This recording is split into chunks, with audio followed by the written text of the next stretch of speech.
바울이 제수의 몸으로 로마로 항해하고 있었습니다. 하나님이 일찍이 바울에게 이렇게 말씀했죠. 네가 로마에서도 나를 증거하리라 그랬습니다.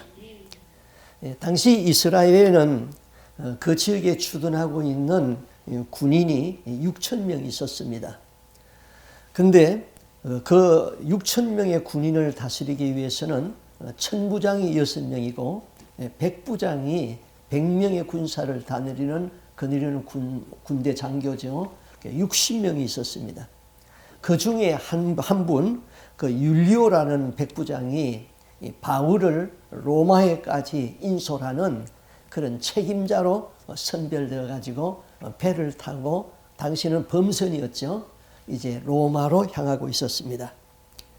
지금 바울을 포함하여 276명이 탄 범선이 지금 로마로 가고 있는데 거기에서 로마까지는 2240km를 배를 타고 항해를 해야 했습니다.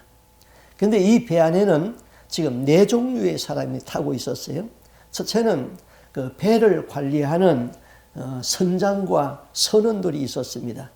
이들은 배를 운행하고 관리하는 능력과 기술을 가지고 있었죠.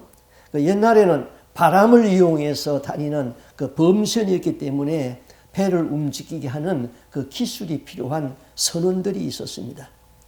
그 다음 두 번째는 제수들이 거기 타고 있었습니다.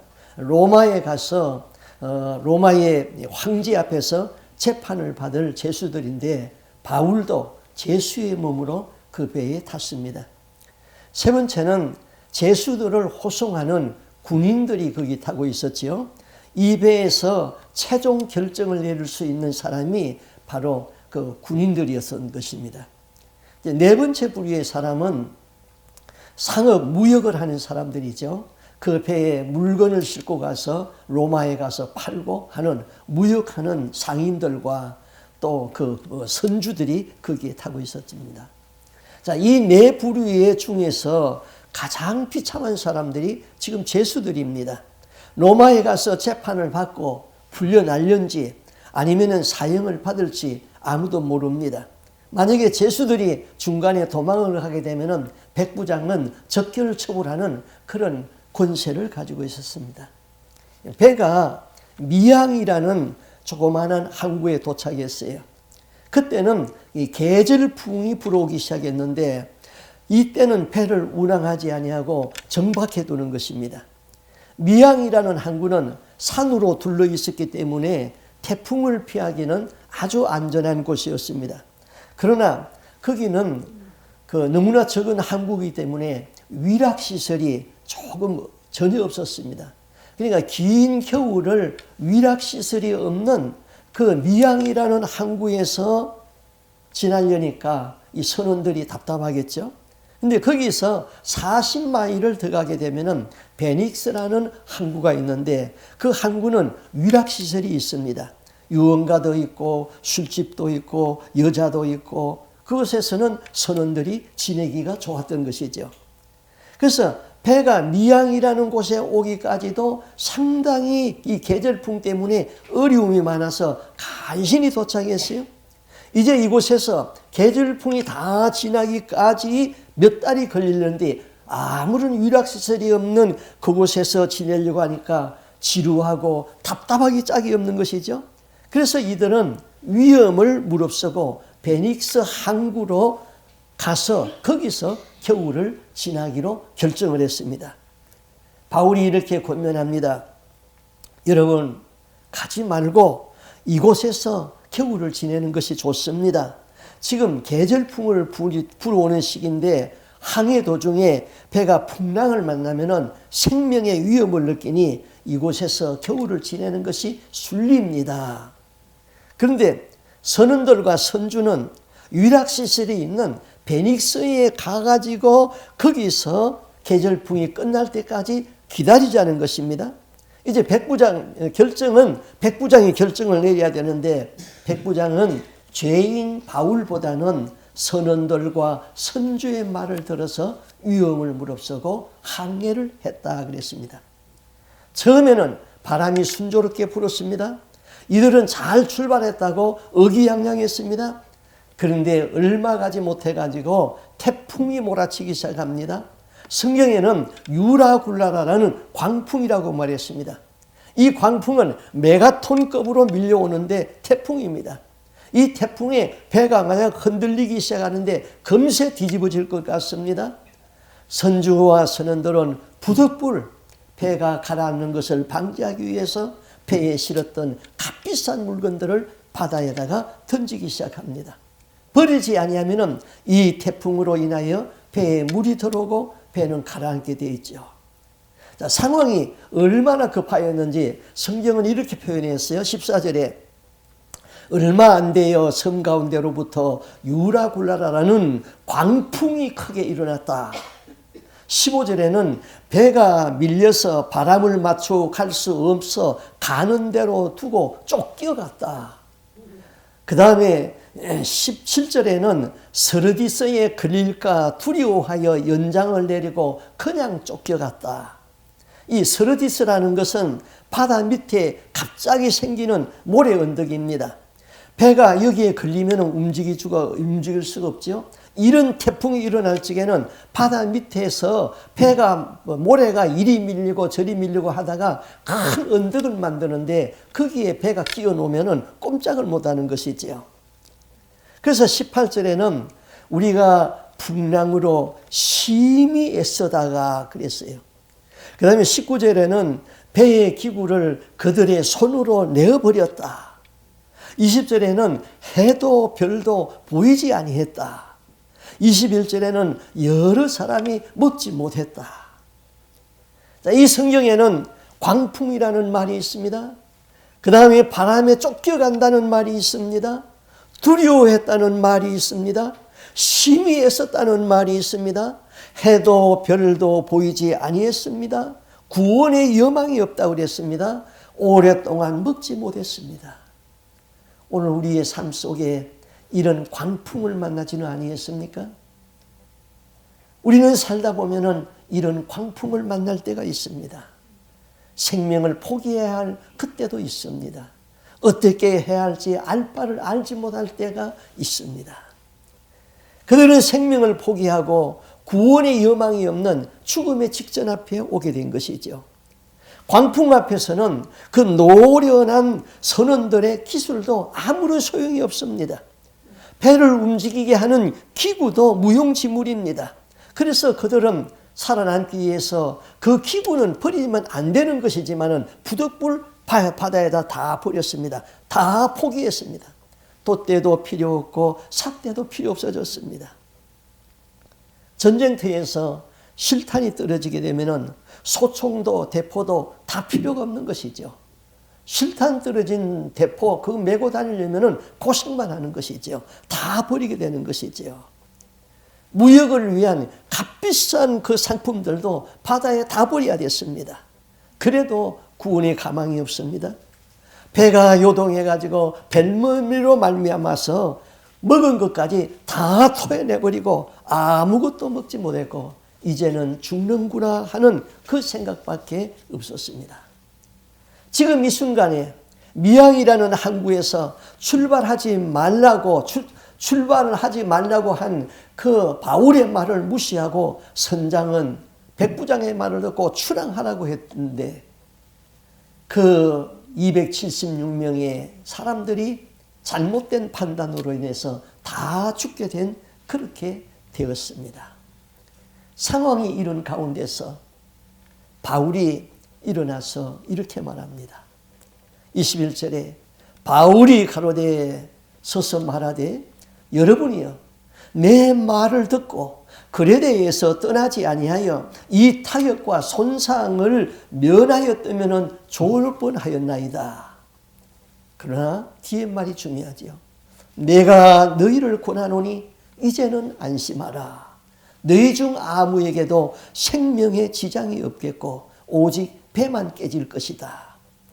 내가 섬기는 하나님의 사자가 어젯밤에 내 곁에 서서 말하되 바울아 두려워하지 말아라. 네가 가이사 앞에 서야 하겠고 또 하나님께서 너와 함께 항의하는 자를 다 너에게 주셨다 하였으니 그러므로 여러분이요 안심하십시오. 나는 내게 말씀하신 그대로 되리라고 하나님을 믿노라. 바울은 그들 가운데서 말합니다. 여러분이요 이제는 안심하세요. 풍랑 가운데서 생명까지도 포기했는데 다 죽게 되었는데 바울은 어떻게 그런 말을 할 수 있었을까요? 바울에게 말씀이 있었기 때문입니다. 바울은 하나님의 사자를 만났기 때문입니다. 바울에게 계시가 있었기 때문입니다. 바울은 폭풍 치는 바다 가운데서 이제는 죽는구나 생각했습니다. 그런데 고맙게도 하나님은 그에게 나타나셔서 말씀해 주었습니다. 바울아 두려워하지 말아라. 네가 가이사 앞에 서야 하겠고 또 하나님께서 너와 함께 항해하는 자들을 다 너에게 주었노라. 바울은 하나님의 말씀이 있었기 때문에 담대해질 수 있었습니다. 바울은 하나님을 만났기 때문에 안심할 수 있었습니다. 주의 사자가 그에게 나타나셔서 말씀하였기 때문에 낙심하고 생명까지 포기하고 절망한 사람들에게 용기를 줄 수가 있었습니다. 바울이 뱃사람들에게 하는 말 중에 이런 말씀이 있죠. 25절에 보면은 그러므로 여러분이여 안심하라. 나는 내게 말씀하신 그대로 되리라고 하는 하나님을 믿노라. 하나님은 한 번 말씀하시면은 반드시 그대로 되리라고 그랬죠. 일찍이 이사야 선지자를 통하여서 이렇게 말했어요. 이사야서 55장 10절 저는 이 말씀을 기도에 잘 적응을 합니다. 비와 눈이 하늘에서 내려서 다시 그리로 가지 않고 토지를 적셔서 싹이 나게 하며 열매가 맺게 하여 파종하는 자에게 종자를 주며 먹는 자에게 양식을 줌과 같이 내 입에서 나가는 말은 헛되이 내게로 돌아오지 아니하고 나의 뜻을 이루며 나의 명하여 보낸 일을 형통하게 하리라. 하나님의 입에서 한번 말씀이 나오면은 그것은 헛되이 없어지지 아니하고 반드시 뜻을 이루고 형통하게 이루어진다 이것이죠. 그래서 우리는 기도가 필요한 것이죠. 제가 미국에 와가지고 목회지를 찾고 있었습니다. 목사가 목회를 안 하면은 정말 힘들고 괴롭죠.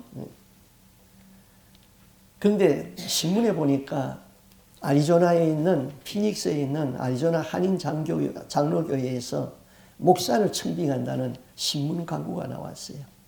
그래서 거기다가 이제 이력서를 보내놓고 저희 집사람하고 기도원에 기도하러 갔습니다. 근데 그 기도원은 뭐 음식을 해주는 그런 기도원이 아니고 뭐 자기가 먹을 거 자기가 해오게 가지고 와야 되기 때문에 뭐 어떻게 할 수가 없어서 집사람은 금식을 했어요. 그리고 저는 좀 금식 체질이 아니라서 그 생식을 했어요. 쌀을 좀 가져가가지고 그 물에다 하루 담가 놓으면은 그게 불어요. 그러면은 식사 때마다 그걸 조금씩 씹어서 먹으면서 기도를 했습니다. 3일째 기도를 했는데 하나님이 꿈에 응답을 했어요. 꿈에 교회 장로님이 서류를 하나 들고 나한테 오더니 목사님 여기 사인하세요. 그래서 내가 서류를 이렇게 딱 보니까 청빙 허락서 그렇게 쓰여 있더라고요. 그래서 내가 거기다 사인을 했는데 꿈이 깼어요.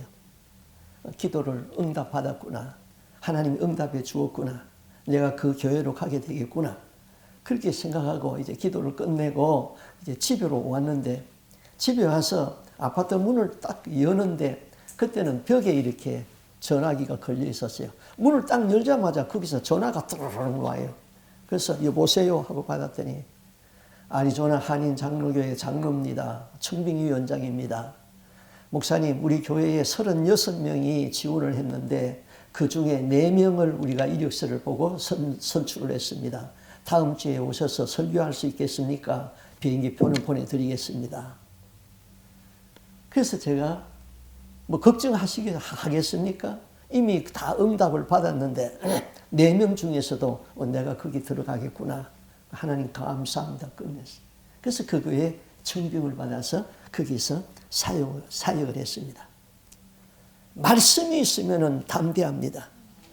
기도의 응답이 있으면 심령에 평안이 오게 되는 것이죠.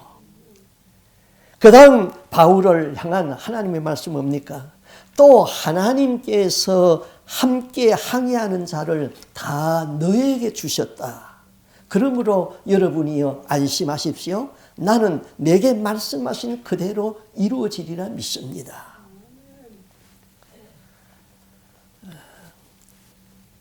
인도네시아에서 선교하는 박청록 선교사님이 있습니다. 제가 이제 개인적으로 조금씩 이렇게 선교 헌금을 보내고 있는 분인데요. 이분이 그 무슬림 선교권에서 선교를 하는데 3년 반 동안 전도를 하는데 한 명도 전도가 안 되는 거예요. 그런데 그 지역에 있는 가장 오래된 선교사님이 말하기를 이 지역에서는 평생 한 명만 전도하여도 성공한 것입니다. 그러는 거예요. 그러니까 이분이 기도를 하는 중에 무슬림의 영이 공중 권세를 꽉 잡고 그 지역을 장악하고 있다는 것을 깨달았어요. 그래서 이분이 한국에다가 기도팀들을 요청했습니다. 한국에서 기도를 열심히 하는 기도팀들이 젊은 아주 청년들이 20명이 거기 왔어요. 20명이 합심해서 기도를 하고 공중 권세 잡은 자 마귀를 결박하고 막 그런 기도를 막 열심히 하고는 이제 집회를 했습니다. 무슬림을 초청하는 집회를 3일 동안 열었어요. 첫날 부흥 집회에 800명의 무슬림이 왔어요. 막 그들이 나가서 율동을 하고 하는데 모든 사람의 시선이 거기에 집중이 됐어요. 그 시간에 박청록 선교사가 나가서 예수 믿으라고 전도를 했습니다. 그랬더니 한 사람이 일어나서 주위 사람을 막 선동을 합니다. 당장 마이크 꺼! 당신들이 우리 무슬림을 개종시키려서 크리스찬을 만들려고 하지 하면서 다 죽여버리고 이 천막을 불태울 거야. 집회를 그냥 난장판을 만들어놔 버렸어요. 그 다음 두째 날도 포기할 수 없으니까 또 집회를 계속했어요. 그런데 배나 들어왔어요. 1,500명이 왔어요. 그날 집회도 막 난장판이 돼버렸어요. 세 번째 집회 날 또 했어요. 세 번째 집회 날 완전히 난장판이 돼버렸어요. 집회는 끝나고 한국에서 온 기도팀들도 이제 돌아갔어요. 박 선교사는 집회하던 장소에서 하늘을 바라보면서 망연 자세를 가지고는 이렇게 말합니다. 하나님, 이 지역은 안 되는가 봐요. 그가 망연 자실하고 있을 적에 하늘에서 음성이 들려왔어요. 이 지역을 잡고 있는 마귀의 진이 무너졌다. 또 조금 있으니까 하나님 음성이 또 들려오는 거예요. 이 지역의 영권을 네가 잡았다. 또 조금 있으니까 또 하나님의 음성이 들려오는 거예요. 이 지역의 사람들의 죽고 사는 것이 너에게 달려있다. 이런 음성을 들었으니까 얼마나 힘이 나겠어요. 그 다음날 한 사람이 찾아왔어요. 이 사람이 집회 때 그냥 집회를 난장판으로 만든 그 장본인이었습니다. 이 사람은 깜방을 25번이나 갔다 온 사람입니다.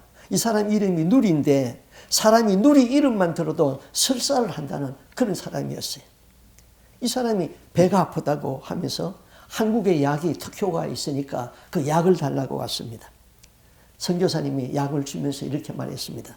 내가 약은 주지만은 당신 이 약 먹어도 안 나을 겁니다. 그 약을 받아가지고 왔어요. 3일 후에 또 왔어요. 한국약이 약 5일분을 달라는 거예요. 선교사가 약을 주면서 또 말합니다. 당신 이 약을 먹어도 안 나을 것 같습니다. 왜 안 나느냐? 회개해야 낫습니다. 회개가 뭔데? 회개는 더 이상 무슬림을 믿지 말고 예수를 믿고 죄 용서함을 받는 것입니다.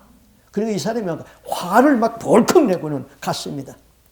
그런데 그 다음날 이 사람이 배가 아파서 이제는 죽겠다 하면서 그냥 숨도 제대로 못 쉬고 찾아왔어요. 내가 낫지 않는다고 말했지 않느냐? 그럼 어떻게 하면 낫느냐? 회개하면 되지. 이제 무술을 믿지 말고 회개하고 예수 믿으면 병도 낫고 당신 앞으로 20년, 30년은 더 살다가 천국 간다. 그렇지 않으면 당신 이 병으로 지금 죽고 지옥으로 간다. 어떻게 할 거냐? 내가 생각해보고 오겠다 그랬어요. 이 사람이 그 다음날 예수 믿겠다고 왔어요. 3년 반 만에 겨우 한 사람을 전도했어요. 이 사람이 세례를 받고 병도 다 나았어요. 근데 이 사람이 전도를 하는데 깡패 기질이 있는 그대로 사람들을 전도하여 오는데 처음에 5명을 데리고 왔어요. 그런데 그 해에 이 사람이 전도해가지고 35명이 세례를 받았어요. 이제 소문이 나기 시작했습니다. 누리가 전도해가지고는 사람들이 다 예수 믿는다. 하루는 동네 사람들이 모여가지고는 이 누리라는 청년을 잡아가지고는 피가 나도록 두드럽게 패버렸습니다. 이 사람이 머리가 깨져가지고는 선교사를 찾아왔어요. 나를 때린다고 내가 전도 못할 것 같으냐? 그는 깡패 기질 있는 그대로 전도를 사용했습니다. 그래서 그 지역에 결국 10개의 교회를 세우고 5만 명의 무슬림이 예수를 믿게 되었어요. 정말 놀라운 일이잖아요. 하고 싶은 말씀이 무엇입니까? 지역을 찾고 있는 사탄의 진이 무너지면 됩니다. 이 지역 사람들을 다 너에게 맡겼다. 이 지역의 사람이 살고 죽는 것이 네 손에 달려있다. 하나님이 야곱에게 복을 주실 때에 야곱이 기거하고 있는 라반의 집에도 함께 복을 주었습니다. 하나님이 요셉에게 복을 주었을 적에 요셉이 기거하고 있는 보디발의 집에도 복을 주었습니다. 한 사람이 복을 받을 수 있는 사람이면 그 사람 때문에 그 가정 전체가 복을 받을 수 있는 것이죠. 하나님을 믿지 아니하는 사람일지라도 그 믿는 한 사람 때문에 전체가 복을 받을 수 있는 것입니다. 하나님이 아브라함에게 말씀했죠. 소돔성에 의인 10사람이 있으면 그 의인 10사람을 보아서 소돔성을 멸망시키지 않겠다고 했습니다. 그때 의인 10사람이면 소돔성의 죄가 아무리 중했어도 의인들 때문에 구원을 받을 수 있는 것이지요. 의인의 가치는 그렇게 귀중한 것이죠. 그러나 소돔성에 의인 10사람이 없어서 그 성은 멸망받았습니다. 여러분, 우리나라가 정치를 잘해서 이만큼 잘 산다고 생각합니까? 기업인들이 사업을 잘하고 무역을 잘해서 이만큼 산다고 생각합니까? 아니면 국방을 잘 지키고 교육을 잘해서 이만큼 산다고 생각합니까? 아니면 사회의 도덕률이 높아서 그렇습니까? 우리나라는 망해도 몇 번 망해야 했습니다. 죄가 많은 민족입니다. 우리가 건지하여서 이만큼 살게 된 것은 의인들의 기도가 있었고 순교자들의 수많은 흘린 피의 대가로 오늘날 이렇게 잘 살게 되어 있는 것이죠. 가정도 기도의 사람 한 사람 때문에 복을 받고 그 가정이 구원을 받는 거예요. 유기준 장로님이 계셨습니다. 이분은 순교자 주기철 목사가 심우하던 평양의 산정은 교회의 장로님이었습니다.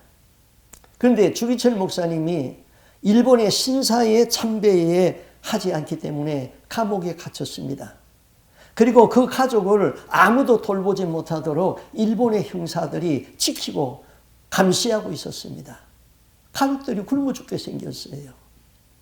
그런데 유기준 장로님은 쌀에다가 자루에다가 쌀을 넣어가지고 길을 가면서 몰래 가다가는 사람이 아무도 없으면 담장 너머로 쌀을 던져 넣었습니다. 그 집으로. 그렇게 해서 그 가정을 살렸습니다. 그리고 산정은 교회가 폐쇄가 되자 자기 집을 개방해가지고 몰래 하나님 앞에 예배를 드렸습니다. 이북에 공산 정권이 들어서자 이 지역에서는 도무지 안 되겠다 해가지고 그의 8남매가 있는데 8남매를 전부 다 남쪽으로 피난을 시켰습니다.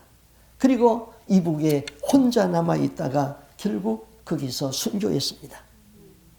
그런데 그분의 평생 소원은 종합병원을 개설해가지고 치료를 받지 못하는 어려운 사람들에게 치료하는 것이 그분의 소원이었고 그분의 기도 제목이었고 그분의 꿈이었습니다. 그래서 이 문제를 두고 늘 기도하고 있던 사람입니다. 그런데 그분의 자녀 8남매가 남한에 내려와가지고 다 의료계에서 큰 공헌을 했는데요. 장남 유기원 국립의료원 원장입니다.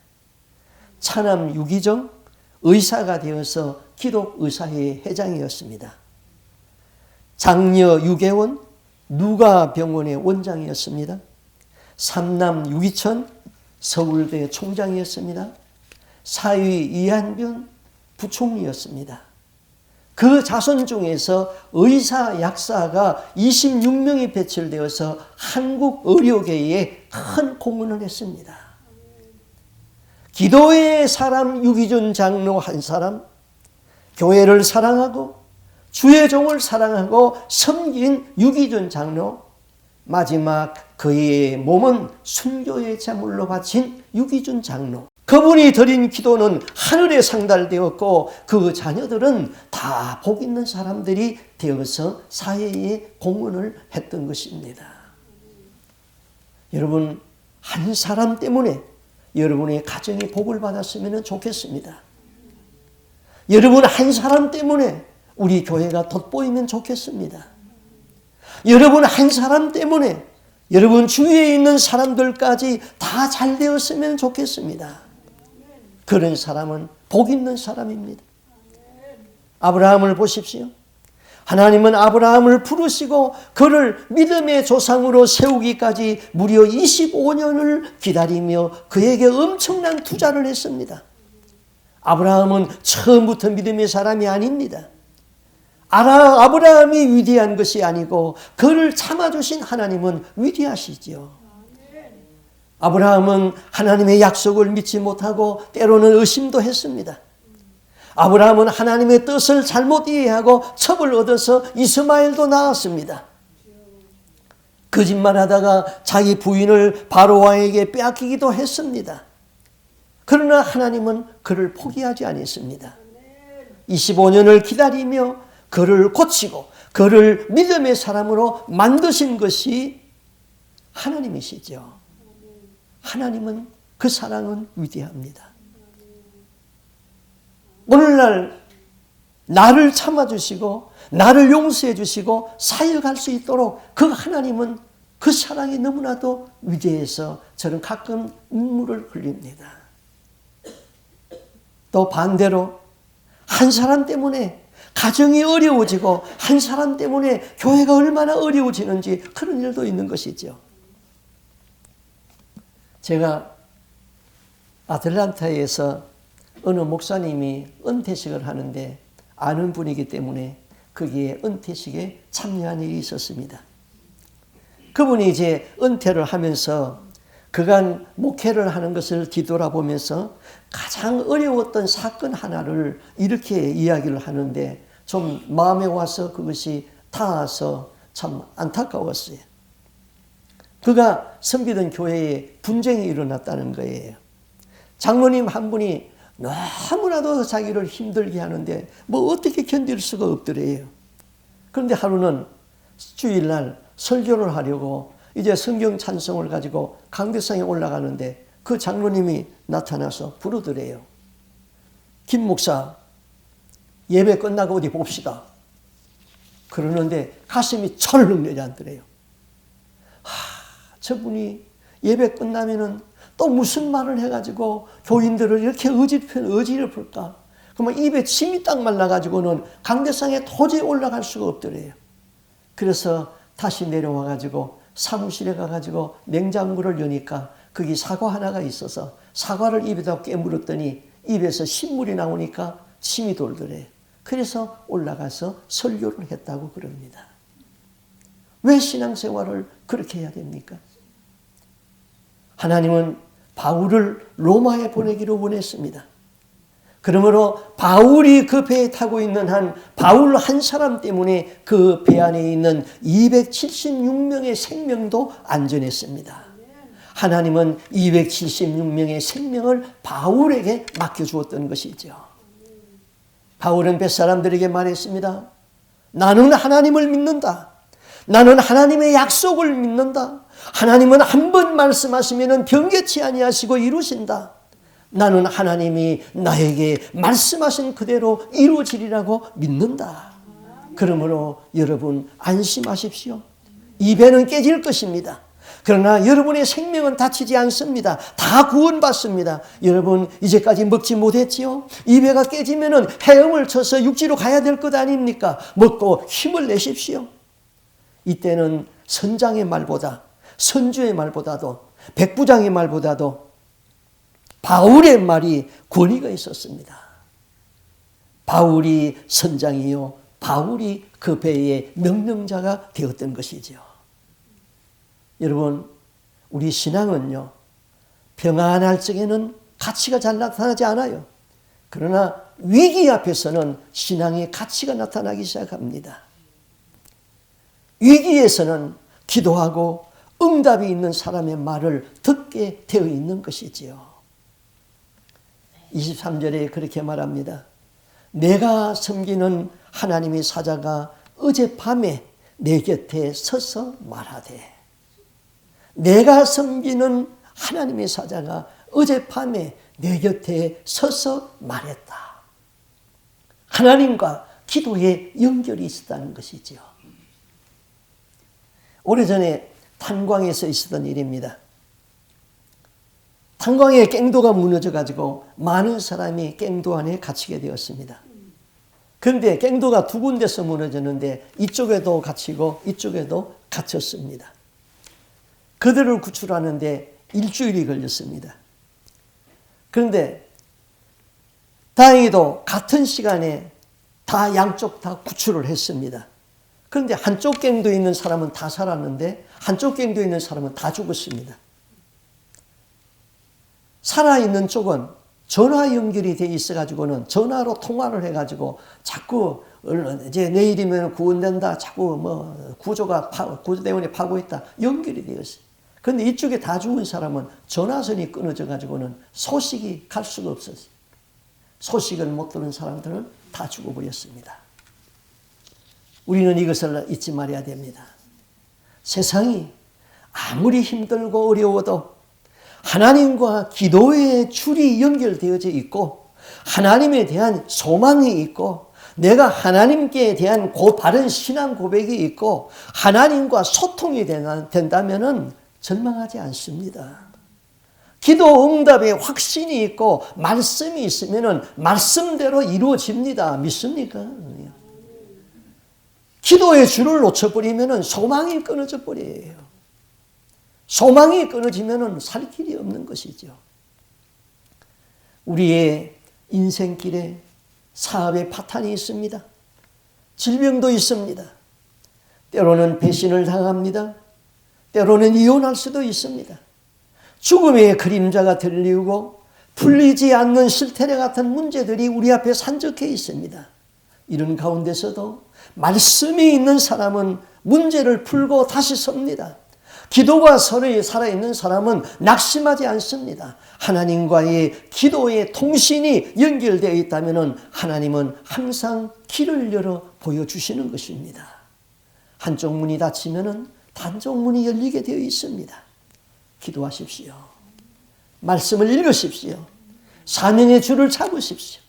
말씀이 있고 기도가 살아있고 사명이 있어서 여러분 하나 때문에 여러분의 가정이 복받고 자녀들이 잘되고 주위의 사람들까지 복받는 우리의 신앙생활이 될 수 있기를 주님의 이름으로 축복합니다. 아멘. 기도하겠습니다. 주님, 사는 날 동안 주님과의 기도의 줄을 놓지 않게 하여 주시옵소서. 기도가 즐거움이 되게 해주시고 기도가 친미가 되게 하여 주옵시고 기도로 주님과 친밀함이 있어서 주님께서 은밀히 말씀하시는 음성을 들을 수 있고 주님이 보여주시는 계시와 환상을 볼 수 있는 하나님의 사람이 되게 하여 주시옵소서.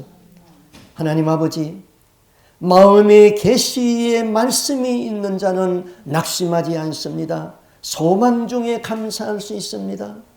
그러나 우리의 마음이 낭망되어질 적에 하나님의 응답이 없으면 우리는 어찌할 수가 없사오니 주여 우리를 끝까지 책임지시고 우리를 인도해 주시고 아브라함은 25년 동안 그를 참으시고 그에게 믿음을 주시고 그에게 다시 소망을 주었던 그 하나님, 우리 곁에서 말씀하여 주시옵소서. 하나님, 야곱이 복을 받으니까 그의 외삼촌 라반의 집까지 복을 받았습니다. 요셉을 축복하니 요셉이 기가하던 보디발의 집까지 복을 받았습니다. 하나님, 나 때문에 교회가 돋보이게 하여 주옵시고 나 때문에 가정이 살게 해 주시옵시고 나 때문에 이웃까지 잘되는 역사가 있게 하여 주시옵소서. 말씀을 잡고 견고한 믿음으로 승리할 수 있는 우리의 삶이 될 수 있기를 간절히 소원하옵고 존귀하신 예수님 이름으로 기도하옵나이다. 아멘.